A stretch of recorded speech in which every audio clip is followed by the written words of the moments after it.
বছরের বেশি বয়স্ক ভোটার, অন্তঃসত্ত্বা, ডিসেবল বা যারা প্রতিবন্ধী রয়েছেন, সেই সাথে গুরুতর আহত বা হাসপাতালে চিকিৎসাধীন রয়েছেন এমন যে সমস্ত ভোটাররা রয়েছেন এবং তাদের যদি এসআইআর হিয়ারিংয়ের নোটিশ এসে থাকে, তো সেই ক্ষেত্রে তাদের শুনানি বাড়িতেই হবে বলে কমিশন জানিয়েও দিয়েছে এবং আমরা গত কয়েকদিন ধরে নিউজ চ্যানেলে দেখেওছি।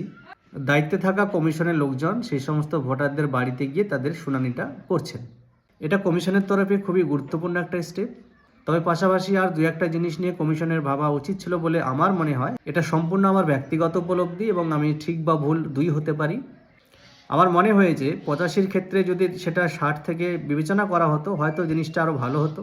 আর সেকেন্ড যে বিষয়টা, যারা আমাদের দেশে ভিন রাজ্যে রয়েছেন তাদের ক্ষেত্রে খুব একটা এফেক্টিভ না হলেও যারা ভিন দেশে রয়েছেন, যেমন আমার অনেক ভিডিওতে অনেক দাদা দিদির কমেন্ট এসেছে, তারা কর্মসূত্রে কেউ সৌদিতে আছেন, কেউ আমেরিকাতে আছেন এবং তারা যে সমস্ত কাজে নিযুক্ত সেগুলো চুক্তিভিত্তিক কাজ, মানে চাইলেই আপনি আজকে ছুটি নিয়ে সেখান থেকে আসতে পারবেন না।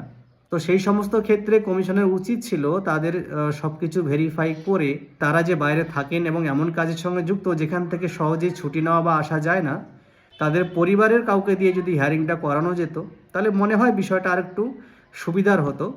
এ বিষয়ে আপনাদের কি মতামত অবশ্যই আপনারা কমেন্ট করে জানাবেন। বাকি ভিডিওটা ভালো লাগলে বন্ধু আত্মীয় পরিজনদের সঙ্গে শেয়ার করে প্রোফাইলটিকে ফলো দিয়ে রাখুন। আর যদি ইউটিউব থেকে দেখে থাকেন তাহলে চ্যানেলটিকে সাবস্ক্রাইব করে বেল নোটিফিকেশন অন করে রাখুন।